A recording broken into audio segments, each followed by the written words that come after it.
I'm Ann Danahy with WPSU, and today we're talking with two gardening experts to get tips for the summer growing season. Tom Butzler, thanks for coming in to talk with us. And what advice do you have for gardeners who want to get out there and start planting those summer fruits and vegetables and flowers, but it's still a little bit early? Yeah, it is a little bit early. I know it's been warm and people are thinking tomatoes and peppers, but those are our warm season vegetables. You have to hold off on those. But you can plant kale, cabbage, you can put in your peas. There's plenty to do in the vegetable garden right now. Great. And Sarah Ritzko, what advice do you have for fruit tree growers? We've seen some crazy weather patterns. It got warm early and then it got very cold and then it got warm again. Is there anything that gardeners can do to protect their fruit trees?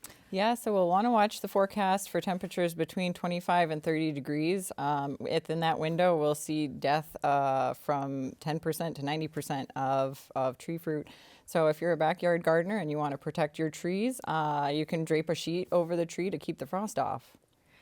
Happy gardening season from all of us at WPSU.